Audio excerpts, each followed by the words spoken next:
Nuski. Well, gonna try.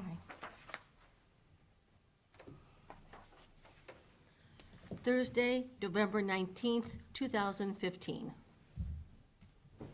Pledge Pledge allegiance to allegiance the flag to the flag of the United States of America and to the republic for which it stands, one nation, under God, indivisible, with liberty and justice for all. Motion to dispense reading and three dispense. Second. Mr. Farrell? Yes. Mr. Monahan? Yes. Motion to go into executive session. Second. Second. Mr. Farrell? Yes. Mr. Monahan? Yes. That sign was already. Okay, gentlemen. Just a second here. Tell those VCB people we're gonna be, we got our Couple bid on minutes them late at first. least. Yeah. Well, they're at,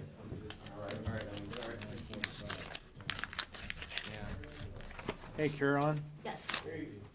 if ECB board wants to, we want to put him on at a different meeting, you can ask him if that's what he wants to do. Yeah, if he wants to come back. Or if he wants to wait, I guess we It can. can only take a few minutes. Yeah, but we got an investment board meeting too. Is that lady coming in here? I'm assuming. You're really running late? Do you want to stick around? And do yours, or we can reschedule whichever we're going. Okay. He's gonna stick around and do it for us. Okay.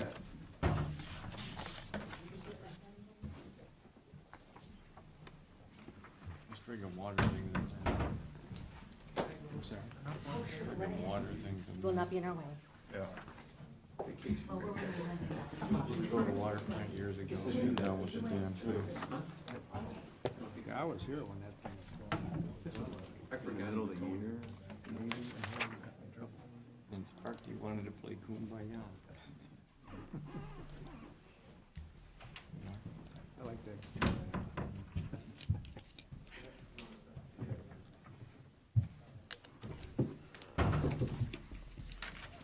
Okay. Well, we got about a minute before they can hand the bids over to us.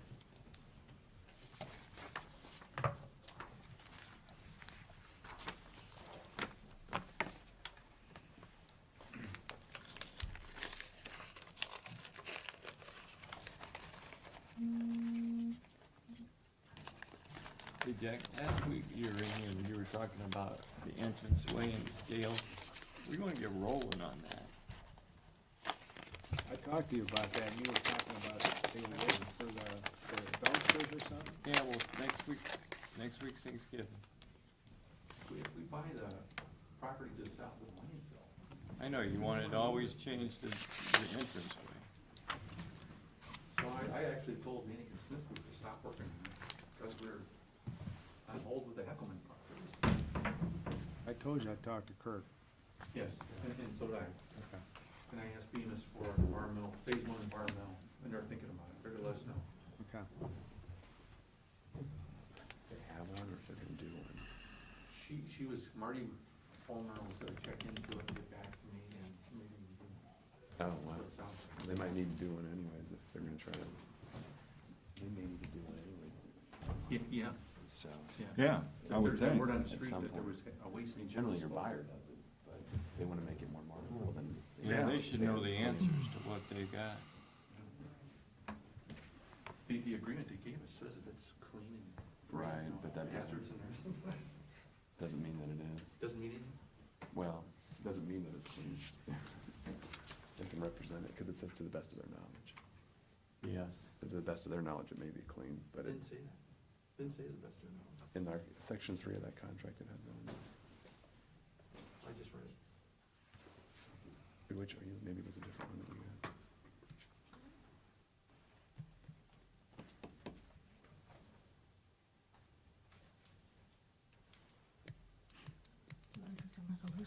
Hmm? Let me go check. Well, they should be. I don't know. How big a box do they got? I don't know, I'm not sure how many bids we even received. Well, it sounds like they sent guys out were to ready, at least Amarin. 10 different contractors.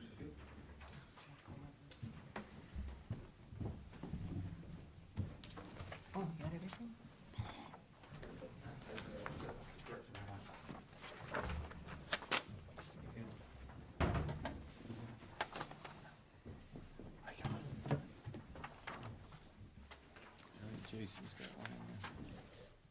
Okay. We have two bids. The first bid is from H&J Construction.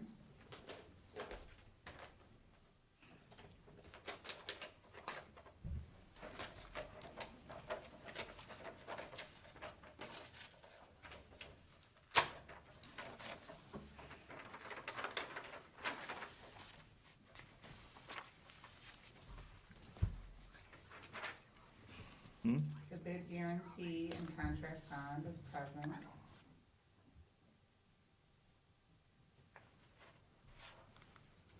And the total bid amount is $117,928 and no cents. $117,928.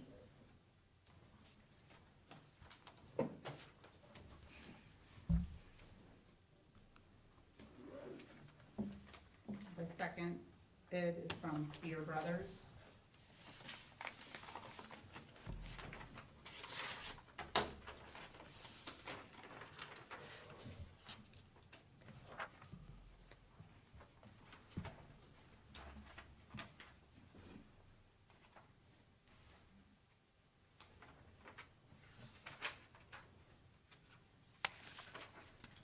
And the bid guarantee and contract bond is present.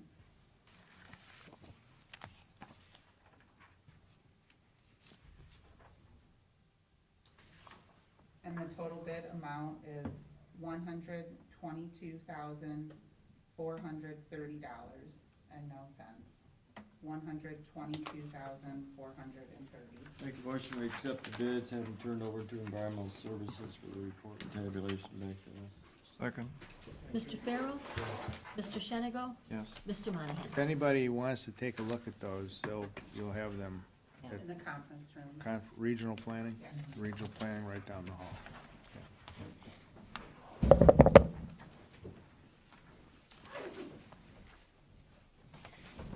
Hey, Jack. Pete, once this is done, are we on the way to the road and finishing Carl up? April 1st, Miller Brothers starts on the road. Which road?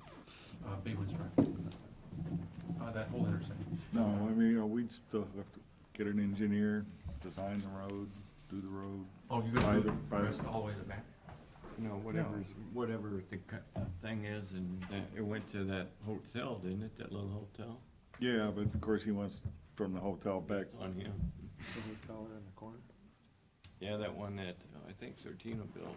Is Yeah, that the sleep in, I believe it Sleep in. is. Sleep in? That's what the TIF says, isn't it? No, the tip went all the way to the back. I mean, to the edge of Telemon's property, Oh, Oh, not past Telemon, But that not gets in the to- Bay that winds, gets to Carl's parking lot, and that's it. Yeah, shit. not even his parking lot. To the Just front over- part of to the Telemon? end of the Yeah. motel. Yeah, just the end of the motel property. Oh, okay. But we'd have to put a cul-de-sac or some kind of turnaround there. You know where that little house, is? Yeah, yeah. You can Doesn't- do a It doesn't temporary go up to that little house, Stone correct? Drive, T. Something that meets the subdivision regulations. It's 300 feet, right? 400 feet? I don't know, Pat. All right. Visitors, the Convention Bureau. Quarterly report. Good morning. Morning. Thank you. Hi, Larry.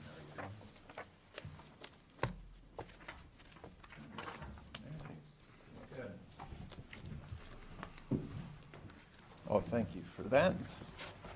Well, good morning.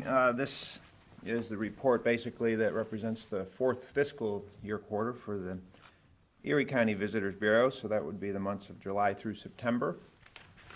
The financials that I've given you, however, are for the full fiscal year, so that will take you back to last year through September 30th of this year. A good year revenue-wise. We were a little bit over our budget for revenue and held the course on expenses, slightly under budget on expenses. Lodging tax, when we got to the end of the fiscal year, was up 3% over the same time period last year, so that's good. So everything is looking good as we move on into fiscal year 15-16. I'll mention, since the last time we met, we had officer elections. We do have some new officers for the Erie County Board. Our president is now Jude Hammond. Vice president is Jeff Hoffman. The secretary is Sarah Weissong Miller. And our treasurer is Frank Link. All the other board members that were in place remain members of the board.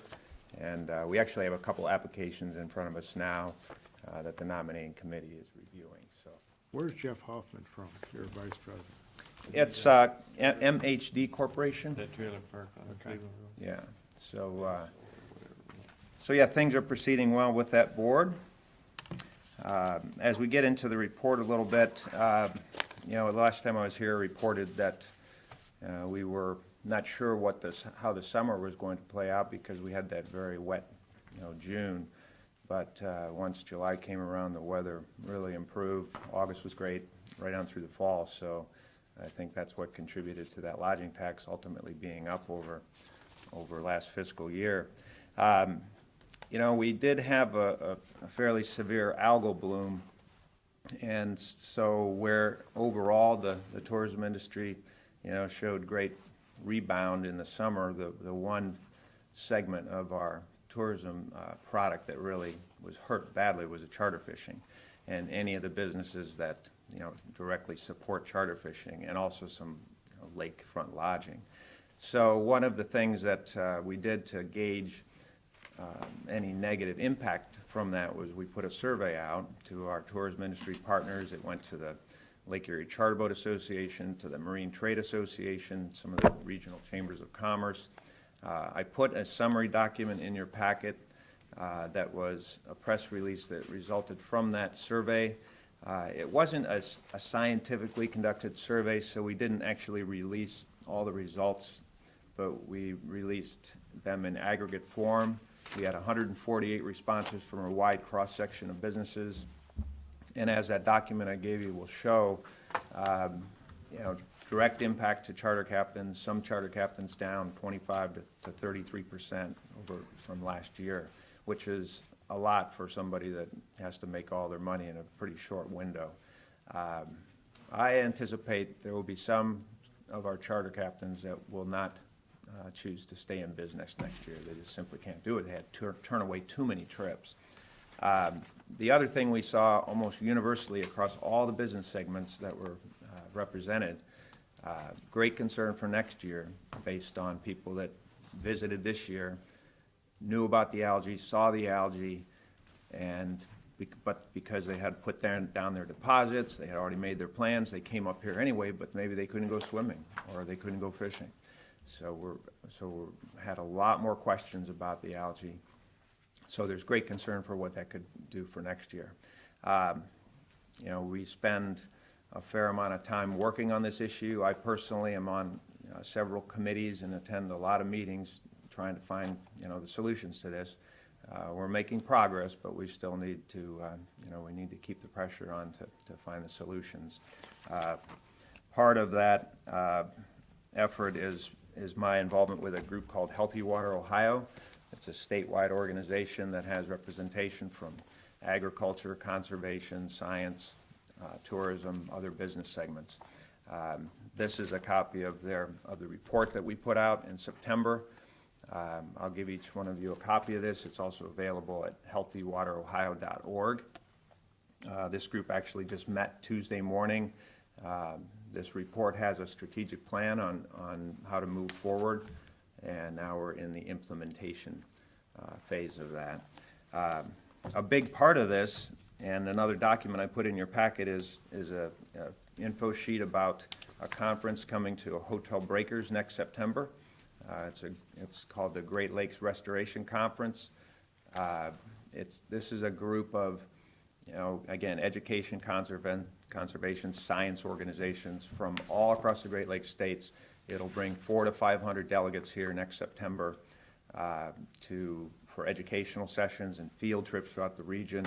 And these are all groups and organizations that are working on solutions to a variety of Great Lakes water challenges.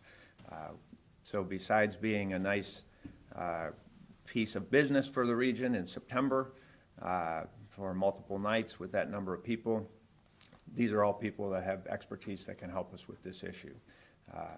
Particularly good because it's coming right before the convention, or right after the Republican convention and right before the election.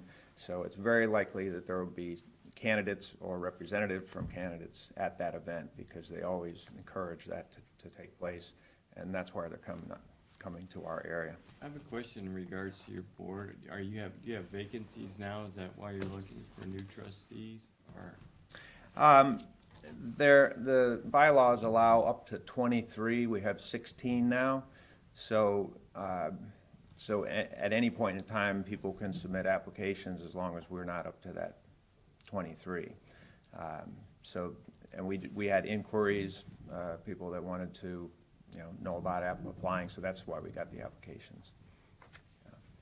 But it would be a good idea to get, do you have anybody representing the charter boats on that board? Not on Erie's board. One of the benefits of the Shores and Islands Partnership is we have a whole other board that, and we, the information is shared, on both sides of the bridge. We do have a charter captain on the Ottawa County board, a guy named Dave Spangler.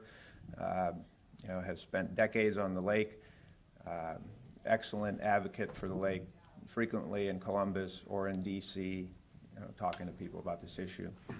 So we feel we're covered in that category. So. What I wanted to show you on the PowerPoint briefly is, as we're moving toward next calendar year, we have a number of goals. We're really trying to take this organization to more goal-driven. We've been challenging our ad agency to be more goal-driven. We want to know when they're marketing, why are you choosing that city? Why are you choosing that publication? And they do that, but we want them to. We want to be looking at all parts of our business and make sure we're setting goals and working to obtain them. So we have some main categories, and one, obviously our main goal is marketing communications, putting heads in beds, driving overnight visitation. So these are some of the main action steps in getting to that marketing communications goal. We're looking at all of our outside vendors, and getting them to be more accountable and more efficient, more effective. We're going to have a new website. We've got a committee, which Kurt actually sits on, that's working to make sure we capitalize on the Republican convention coming in next year, especially all that media, 15,000 media coming to the region, and then continue our work on the Lake Erie You're health working issues. with, Destination Cleveland? Yes, we have a good partnership with them, and we actually hired a company called Thunder Tech, which is a PR firm. The principal of that company is on the host committee in Cleveland, and they're from Cleveland, so they're very tied in with Destination Cleveland. And you were working with them prior to Cleveland even getting the nomination, from what I understand. Cedar Point has done some work with Thunder Tech. We were not working with No, Thunder not Tech. Thunder Tech, Oh, Destination Cleveland, yeah. We've been members. Shores and Islands has been a member of Destination Cleveland for years and years, and so are many of our industry partners. So yeah, they've been to some of our meetings, and we continue. And Cleveland. So we've got our own effort going, but then Cleveland also is using some of their resources to promote our region. Good. We have a number of goals that deal with our own tourism industry partners and residents in the region. Next year is going to be the 10th anniversary of Lake Erie Shores and Islands. We want to celebrate that. We've never had an annual meeting that's for the community, so we're probably going to do something maybe at the Sandusky State Theater, have a celebration, let people know, the progress that we've made over the years and some of our plans for the future. We'll have an annual report document that will coincide with that annual meeting. And then Compass Learning is a quarterly series of educational programs that we're sponsoring, and every quarter we'll have some some type of educational program that we'll make available to the community. That deals something with tourism and economic development. And then we have a number of internal goals with our own team to get the staff in each Welcome Center and then also the two staffs working more closely together. We're getting both staffs together on December 18th for an all-day strategic planning session and some team building. You know, we've got some redundancy in some of our tasks. We want to make sure we're as efficient and as effective as possible. And then with the two boards, we did a strategic planning session earlier this year with the two different boards, and we have a number of goals that we'll seek to get those two boards working more closely together. The other items I have here to show you are just some photos that are mentioned in the marketing section of your report. We're really doing a lot of work to get our photo library, you know, cleaned up and then make it available to all of our tourism industry businesses. So we have some local photographers that we're assigning to go out and get you know, we need a picture of a roller coaster, we need a picture of somebody fishing, that kind of thing.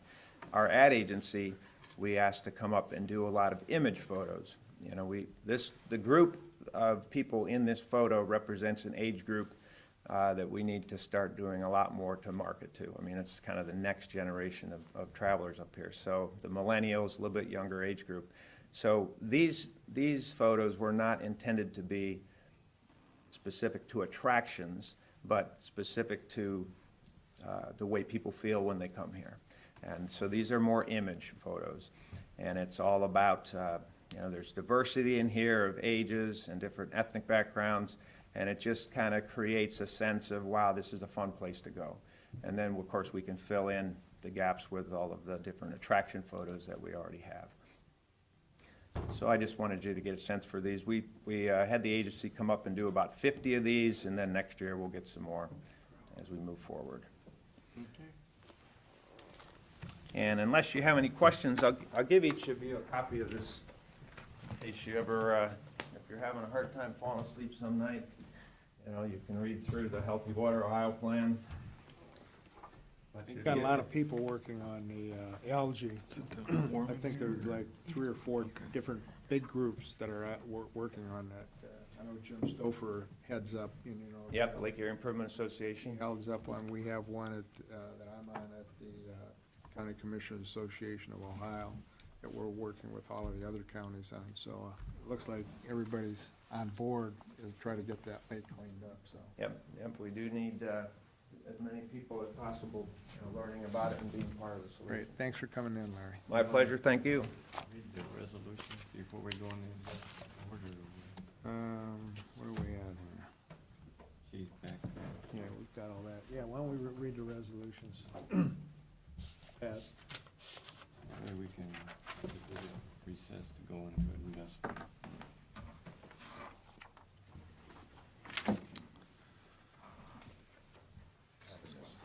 Resolution authorizing the county auditor to make supplemental appropriations. Second. Mr. Shenigo? Yes. Mr. Farrell? Yes. Mr. Monahan?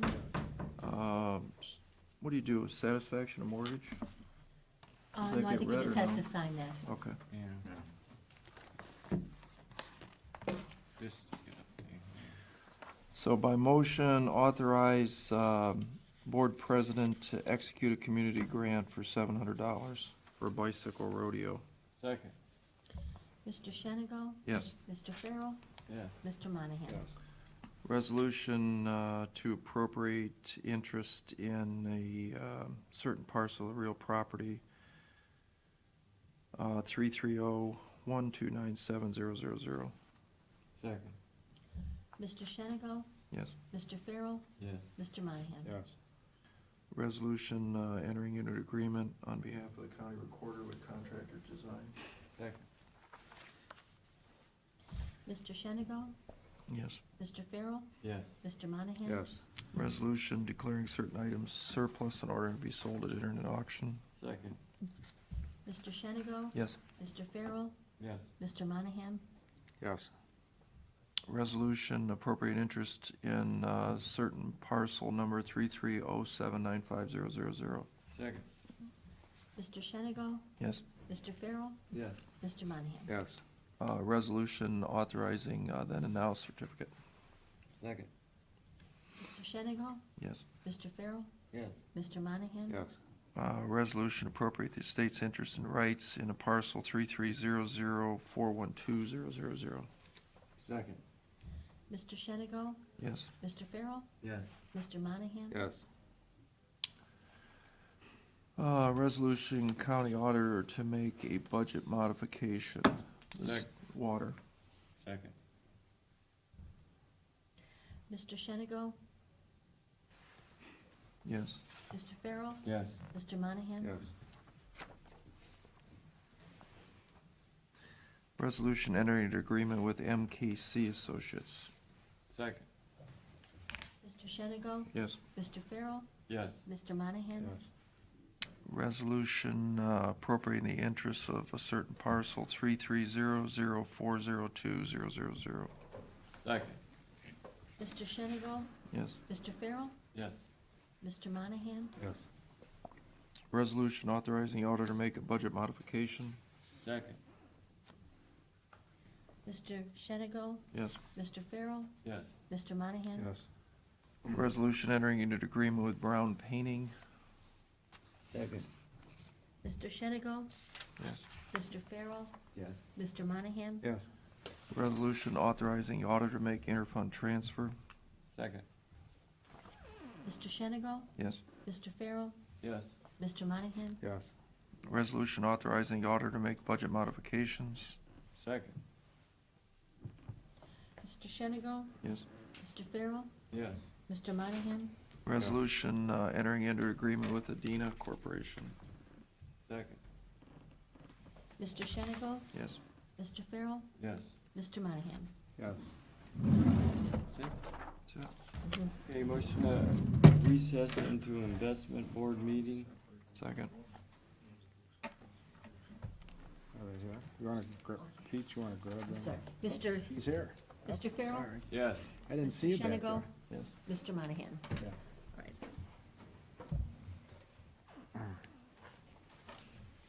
Yes. Thank you.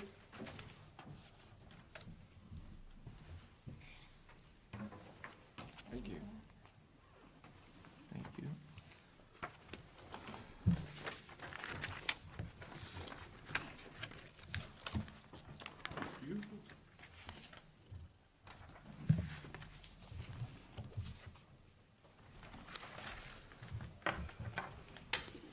Well, it seems like I was just out here.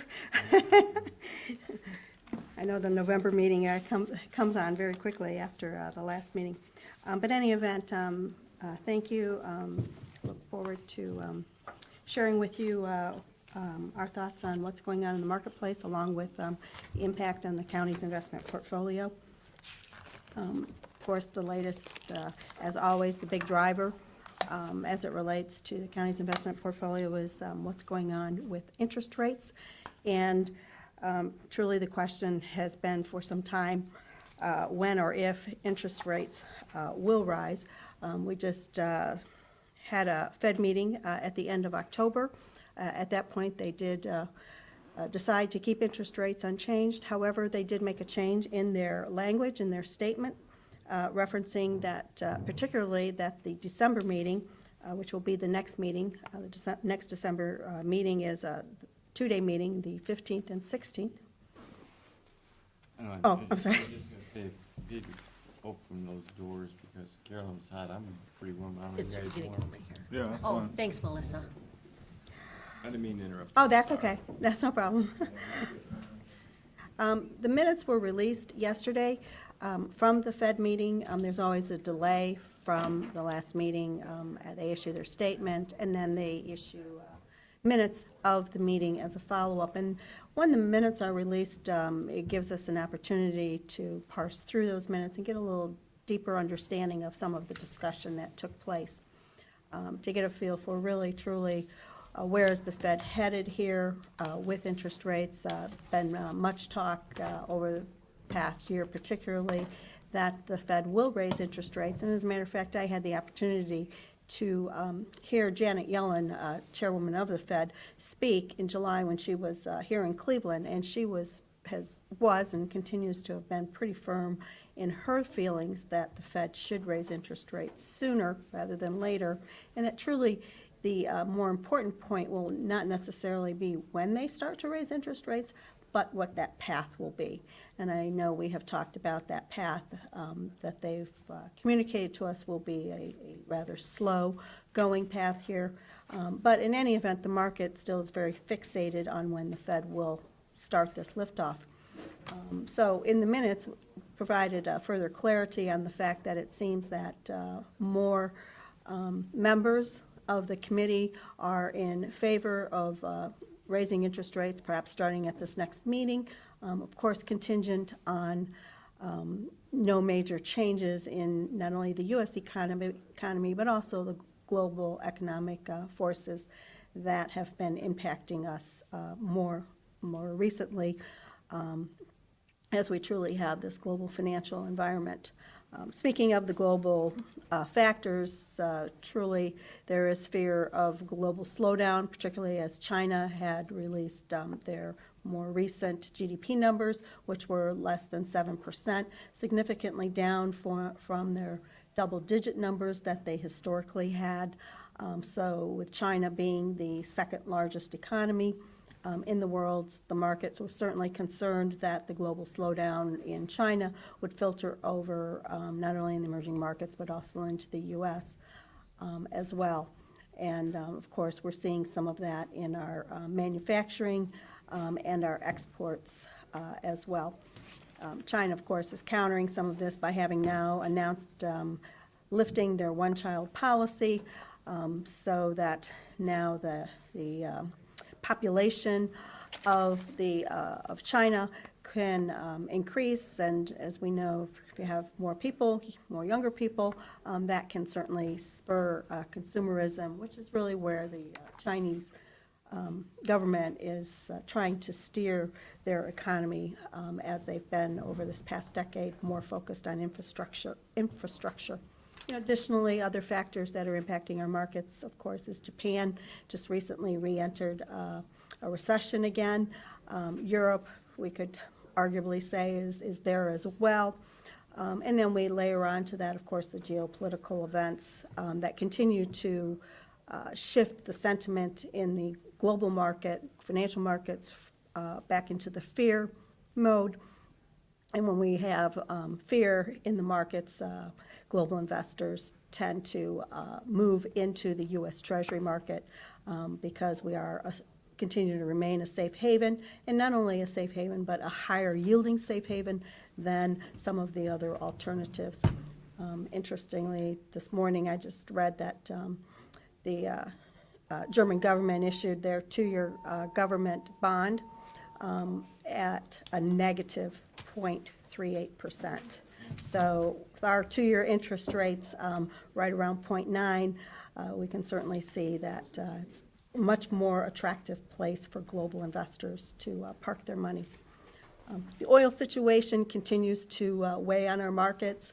The increased supply along with decreased demand as a result of slowing global economic growth has contributed, of course, to the price of oil dropping significantly and still remaining low relative to where it was historically. This creates a deflationary effect on our economy. We can think of it in terms of, if someone as a manufacturing is buying their inputs at this price and all of a sudden the ability to sell something is at a much lower price, it definitely creates challenges. Deflation, concerns over deflation are certainly the counter to where the Fed would like to see inflation headed. If we flip over to page 4, which just touch briefly on gross domestic product. So this is the U.S. economy. So while we painted a picture that overseas things are not as rosy as they have been, in the U.S.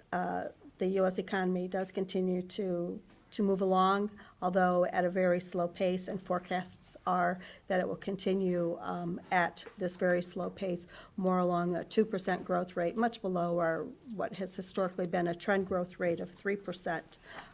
But thoughts are that the risk of the U.S. falling into recession are very minimal at this point. Inflation, next page, measured by the PCE indicator that the Fed follows, is at 1.3%, still much below where the Fed would like to see it, which is in that 2 to 2.5% range. And one of the drivers that's impacting inflation, at least the measure that we're looking at here, is the drop in the price of oil. Oil having that deflationary impact. In effect, it serves to drive up our dollar, which then, of course, negatively impacts our exports, and that could potentially flows into our economic growth. The jobs picture, which is the other mandate of the Fed, has shown stabilization, one can say, with the unemployment rate at 5%, but we know that participation rate is certainly a concern. But, part of that, a good portion of that, of course, is the demographic shift that is occurring with aging U.S. population. When we look at the job growth numbers, October job growth numbers were quite strong, 271,000. The average job growth per year has been in excess of 200,000, and it's been centered in even somewhat higher paying sectors such as professional business services, healthcare, along with, of course, the retail and food services. We've seen some improvement also in some of the other statistics, like the long-term unemployed, along with the folks that are part-time for economic reasons. So that being said, when the Fed looks at, they look at a broader variety of labor indicators than what we show here. Their assessment has been that the labor market is relatively stable. One of the takeaways that I gained from listening to Janet Yellen speak in the summer was one of the things she felt would really, for the Fed, be a concern would be when wage growth started to be exhibited. And most recently, we had the employment cost indicators come out, and they did show a continuing upward trend in wage growth. So that being said, the Fed is looking at all of these indicators and feeling that, now may be finally the time to move forward here. We toss in always on page 7 the Ohio unemployment by county. So as we can see here in Erie County, we remain very much below the national average and in line with Ohio's average. But moving into kind of more of the meat here on page 8, which is the U.S. Treasury yield curve, comparing interest rates from October of 2014 to October of 2015, so a year-over-year comparison. We can see that the short-term rates have moved up a bit. Of course, that is an anticipation of the Fed moving forward. The market does anticipate what the Fed will do, so consequently, when the Fed will finally move, much of that will have already been priced into the market. The longer term has moved down. Interest rates have moved down in the longer term, and that's a result of the global slowdown and the fear in the marketplace as global investors have moved into the U.S. Treasuries, longer-term U.S. Treasuries, as well as pension funds have felt that rates really on the long term are not going very far very quickly, and so therefore it's prudent for them to lock in the interest rates that we have today. We want to just flip over into really how is this impacting the county. On page 11, we provide here a comparison year over year. Back in November of last year, we had $44 million invested. November, as of last week, we bumped that up a bit. We're at $47.5 million. Through conversations with Pam, it was determined that there was a little extra cash that we could put to work in the marketplace, that there was sufficient liquidity within the county by peeling out a couple additional $1 million there. So with $47.5 million invested, Right now, the portfolio is yielding a 1.36, and we can see that's a relatively significant improvement over the 1.11% yield a year ago. And we want to put this in context that, just through the strategies, security selection and the like, we've been able to enhance the yield on the portfolio, even in an environment of where interest rates really have not gone anywhere, to say the least. So in combination with the higher yield and the additional funds that are now put to work, this should generate about $640,000 of interest income for the county over the year, over the course of a year. So that's a forward-looking interest income number. If we could flip to page 12. We wanted to include in here kind of a comparison to put things in perspective since, since Meter had purchased Productive Capital. It's now been 2 years. Really, where was the portfolio 2 years ago? The comparison of where it was a year ago, and then where we are here today. To give you an idea of, I think, really the enhancements and the improvements that we have been able to put in place for the county. Certainly, one of the key components that we look at is what we call right-sizing the investment portfolio. So that means, meeting with the treasurer periodically to look at the trend of the cash balances relative to the amount that's invested, and helping her identify, is there too much liquidity on hand or too little? Does it make sense to invest additional funds, or do we need to just keep things as they are? So we can see over this 2-year time period, we've been able to identify that there are additional funds from liquidity that do not need to be kept short-term that we could then put to work. And that has, of course, we have more money to invest. That translates into additional interest income. And of course, over this 2-year period, as we said, rates really have not moved significantly across the curve, but the weighted average yield on the portfolio has doubled. And as a result of this, all of these actions, this will translate into better interest income for the county. Sounds good. All right, any questions? Yeah, anybody? Nope. Okay, thank you. Motion to reconvene. Second. Have a nice holiday. See you next year. Mr. Farrell? Yes. Mr. Monahan? Yes. Mr. Shenigo? Yes. Okay. Investment Board, We're done. Today. Budget policies, I or the think. budget, I'm sorry, budget policy. 1, 2, 9. You're in Looking a hurry ahead. to have Thanksgiving, huh? Yeah, really.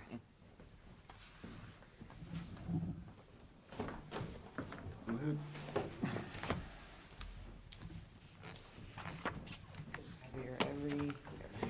We're growing, unfortunately. My computers are supposed to Health be insurance paper. schedules, Less needed. more and more. You know? A lot of crazy. Come on. Yeah, really. The department heads will get two-sided, by the way. Oh, Took it easy on you guys. okay. Page 2 kind of summarizes the changes. Yeah, we can focus on that, really. Yeah, I think we can get through most of the big ticket items. A lot of the regular language did not change. Obviously, numbers changed. We have dates that have changed. We're upgrading the pay scales by 2%. There is, we're only going to have 26 pay periods in 16. That will have some impact on things like workers' comp. Mhm. But the general pay increase will be 3%. We're changing workers' comp a little bit because of being instead of being individually retro, we're in a group. There's some of those things that are happening. Yeah. That and the accrual, that they're changing from respective to prospective, which means before you paid, after the fact. Now, we've got 15 after the fact, we've got to pay in 16, and in 16, they're making us pay before the fact. So, we got 2 years, we gotta pay that for, but, again, we got some recent refunds, we got a lot of monies in the reserves.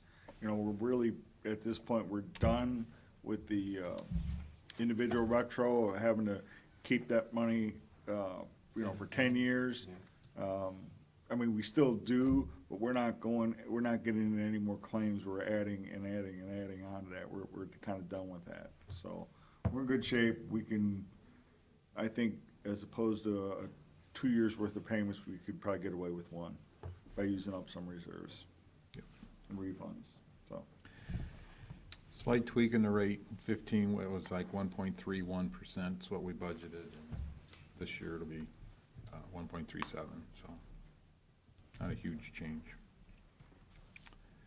Probably the next thing to talk about is health insurance. We're still allowing spousal inclusion. In other words, if your spouse has insurance where they work, if they want to be on the county plan, this past year it's been $75 surcharge. It'll be $100 next year. And the allocation percentage is changing a little bit. It used to be 12% employee, now it's 13%. I don't know, is there, in terms of the other basic language, it's still pretty much the same. If, you know, we're gonna calculate with the departments, they're gonna be responsible for staying within our calculations. If they're looking to hire people or expand programs, it needs to come through the board in writing. There will be some hearing issues. Yeah. I think you will, though. Oh, you think so? I think so. Yeah, I think so. Yeah, we'll be on your agenda. Oh, Few times. So it's essentially, the schedule is, 1st of December start hearings, about the first week of February finish Correct. hearings, and then Yep. start that process up of, you know, having some consolidated hearings towards the end of February, early March. We have to have, March 31st is a drop dead date. March 31st is the drop dead date, absolutely. So we probably ought to plan on maybe mid-March, just in case we have a, that shouldn't be any problem, should it? 3 departments that have scheduled their budget hearings, so they're anxious this year to get in and meet with us. Good. So they're after the 1st, but they're already on, you know, our schedule. Yeah. So we shouldn't, by mid-March, we shouldn't have any problem. We should be pretty well done with the budget then. We should be, yeah. I think so. We'll be doing a temporary before the end of this year to cover the first few months till things officially get approved. When do we need to put, we can do that Pages at prevailing wage. second week of I'm sorry? December? Prevailing Actually, that's wage. why we have the December 21st meeting scheduled. Yeah, we'll do a temporary. then. At the last meeting of the year. 26.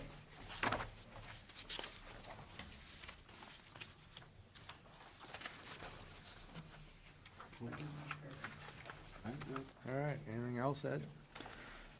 No, not unless The there's rest some of it's questions. same as last. I'm sorry? I said the rest of it is same as last, Pretty much. basically. Not a whole lot of verbiage change. There's some things, the auditor's office with there was an update in the budget, or the purchasing policies.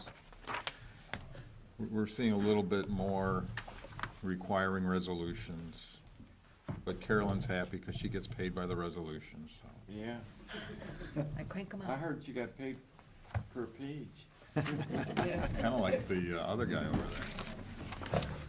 Lawyers. Yeah, thank you. All right, thank you. We haven't done Pete. Pete, we've got you down here. Before you start, I want maybe a little housekeeping. On the past year, we've had numerous meetings when, you know, one of us have not been in attendance for one reason or another. Tom and I have informed the commission clerk or the administrator of our intentions to miss a meeting. Last Thursday, we scheduled an executive session to discuss the water agreement with the city. Mr. Shenigo, you were not in attendance and unfortunately, once again, did not let anyone know that you would miss another meeting. This is the 3rd meeting this year that you have missed without informing anyone or any one of us of your intention to miss the meeting. You are doing an injustice to the other two members of this board, and to the citizens you were elected to represent. I'm asking that in the future, when you miss a meeting, at least have the courtesy to let one of us know that you're not going to be here, so we don't schedule something in advance. Pete? Okay, I had put in your boxes the latest update on the sales tax. Again, year over year on the month of November was a 5.72% increase. Again, every month this year has been positive. There's not been one negative. Now, through October, the year-to-year was a little over 8%. It dropped to a little bit under that now. It's 7.9. We're still pointing to, something above 7% that we'll end up with the year on sales tax. One thing I did notice is the state had up until this time had been giving us a separate number on the old sunset sales tax numbers. We're not seeing that anymore. Really? Yeah. And as of the previous month, they had still shown a couple of vendors that were collecting the money currently. Really? Yeah. So, I don't know what the story was. I'm assuming by now they just said, oh, it's time to close that out, and they just putting it all into one. So, at this point, I have no idea if we have any additional sunset sales tax revenue dollars. So, Again, but overall, been a very good year. What was surprising was when we had the horrible May and June, and things still continued to roll. Yeah, as a matter of fact, I didn't want to Weather-wise, interrupt Larry, but, when they came in on the BCB, but through 11 months this year, we're up 12% year over year. Wow. Yeah. That's in lodging tax. And lodging tax. Yeah, it was about 6% through October, where the November numbers came in, which is from the third quarter. It's all a big jump. So, yeah, they must have done really well, at least July and August. I heard June wasn't bad either, so maybe Bike Week wasn't as bad as the promoter had thought it was.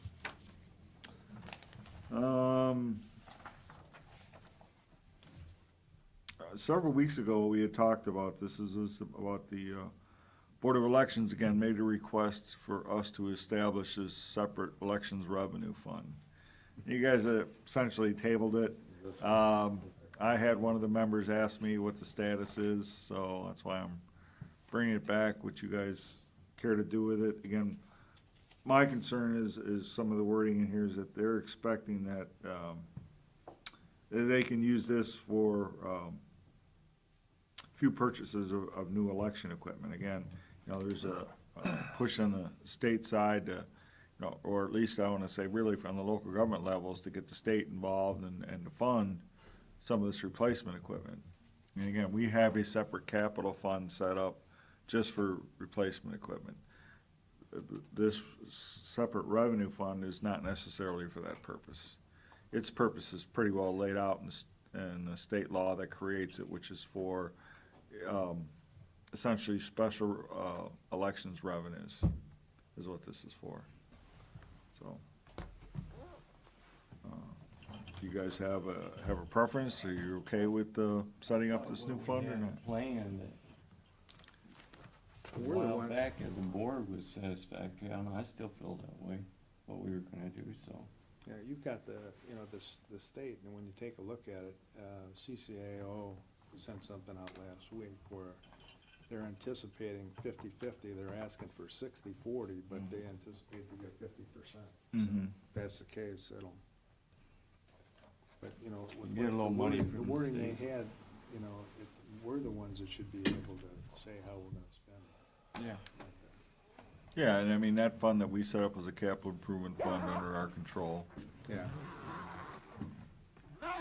Again, I think their big thing is again, because of the electronic poll books, because it's got right in that legislation that the funds, have to be received into this account, so. Right, Jason, that's Oh, it kind reads, of where they're, but it doesn't, but that also doesn't change the portion of the statute that requires an election revenue fund to be created, so there's a little bit of a discrepancy between the two. yeah. Yeah, there is. Again, the fallback is, you know, if you don't create the fund, it's still the general fund's responsibility, and that's the way it would flow through. So, Okay. That suits me. you guys are okay with it? Yeah. No, what he's saying is what we said last time, the same. Yeah, that's what I. You don't want to create this? No. Yeah. Okay. Right. I'll let them know. Not this time.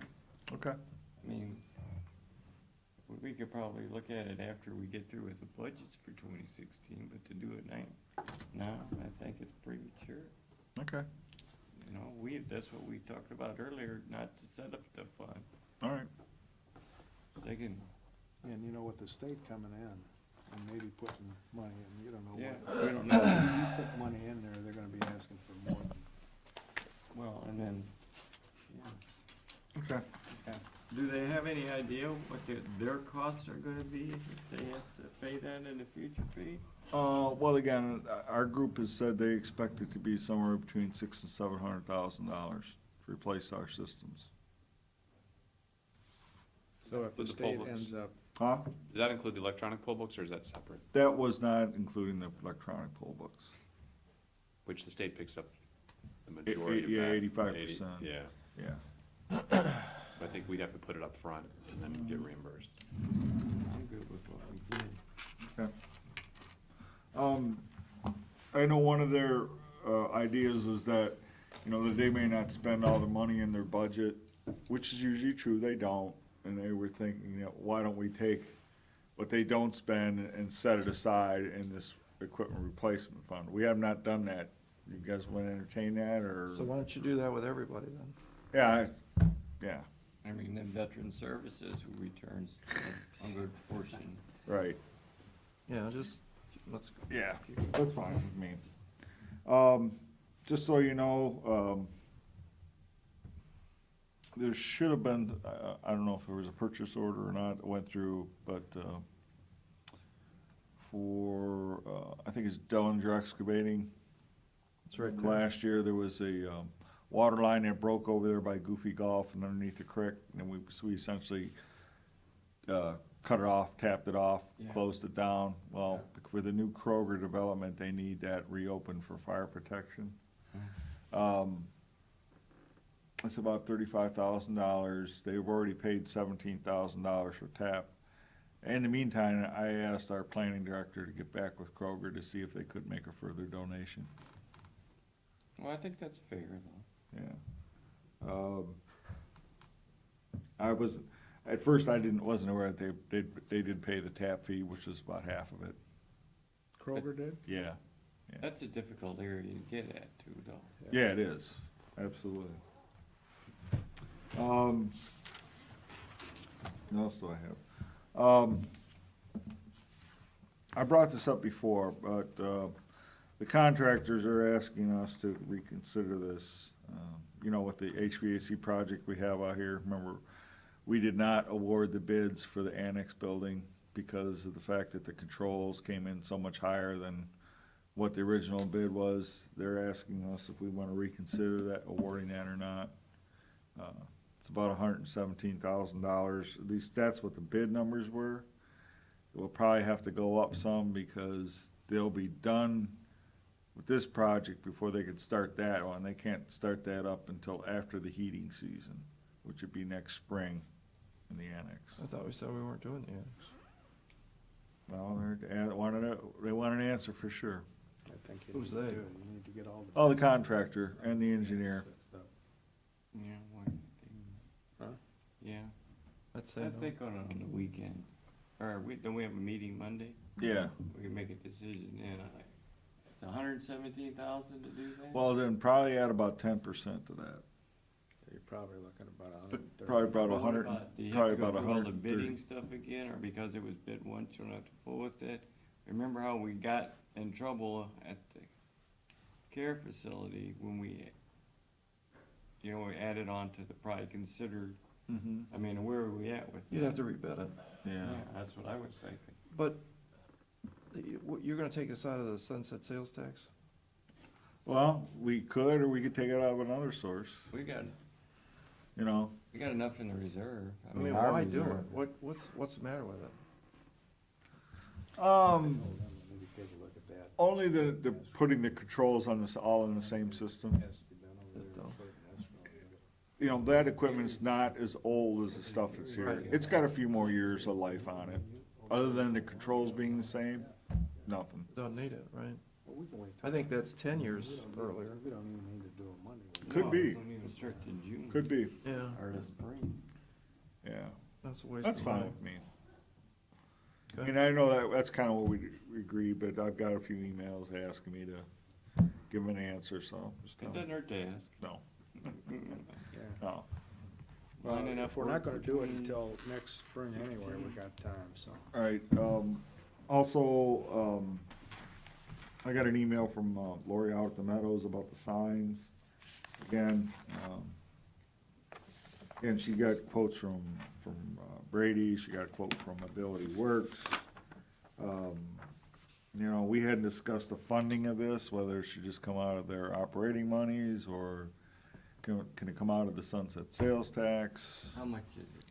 Well, it's a little over 4,000, I think, if we go with Ability. Gotta have And it's about 7,000 for Brady. But 4,000 with abilities, remember, didn't have the stuff. Uh-huh. Power, didn't have, Well, Brady's doesn't either. right. That was the whole. Well, abilities didn't have the foundation.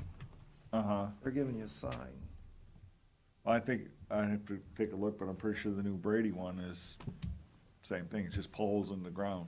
That's it. How about Ehovy? Side poles. And Ehovy did the sheriff's, didn't he? Yeah. I can have Lori go take a look there too. I mean, you don't need. They take a long time. For there, it's not, I mean, they're just. Well, yeah. Yeah, she wants to get it done before winter sets in. For what? Before the winter sets in. Now, if you go with Ehovy, you're gonna be. Yeah, if you go with the whole, we won't be getting those till June, for sure. You gotta have a sign.